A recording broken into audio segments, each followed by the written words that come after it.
Assalamualaikum warahmatullahi taala wabarakatuh. Hari ini 17/4/2021, hari kelima kita berpuasa. Semoga dengan keizinannya, taufik dan hidayahnya, puasa kita hari ini dan sebelumnya dan puasa-puasa yang akan datang sentiasa diterima dan tercapailah tujuan kita berpuasa, itu sebagai tanda ketakwaan kita kepada perintahnya dan akur segala larangan-larangannya. Tuan-tuan dan puan sekalian,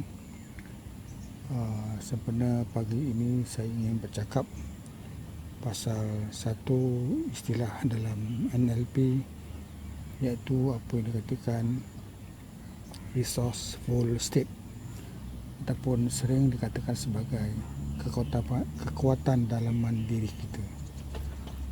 Terlebih dahulu, sebelum itu saya ingin mengatakan tentang state. State itu apa?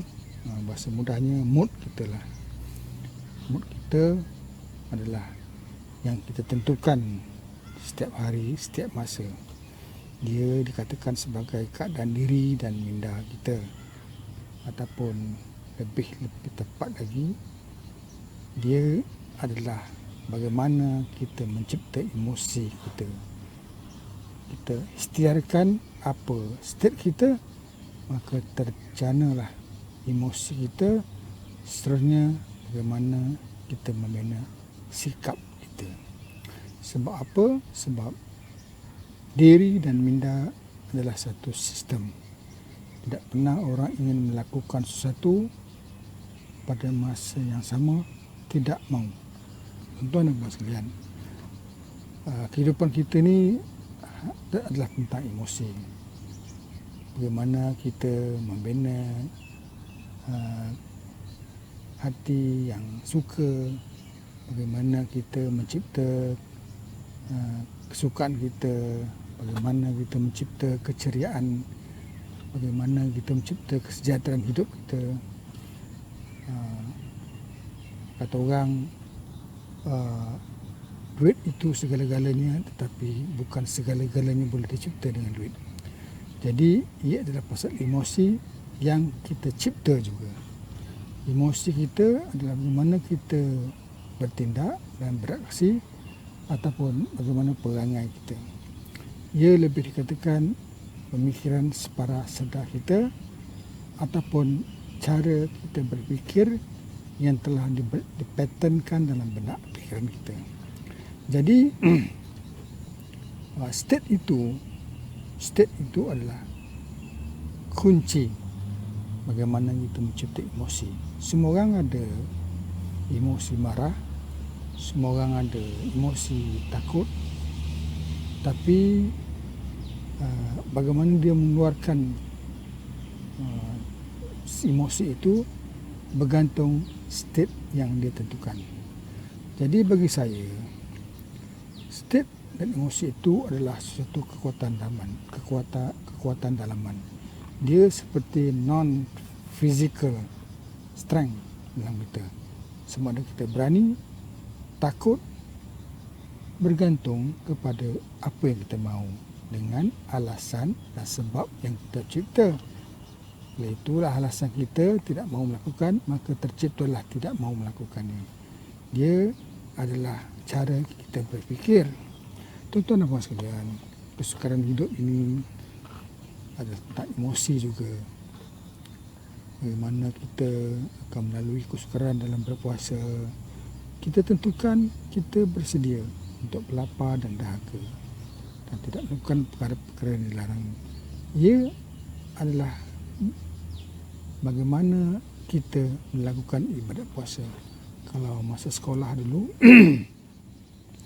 kita berpuasa kerana mahu bersama meraihkan, menjamukan selera dan menjamu cuadah semasa berbuka puasa bersama ahli keluarga yang lain. Tetapi sekarang ni alasan yang kita cipta, kita berpuasa kerana hidup kita, mati kita adalah kerana Allah, dan pada masa yang sama mahu mencipta dan menjaga, mengawal diri dan emosi kita.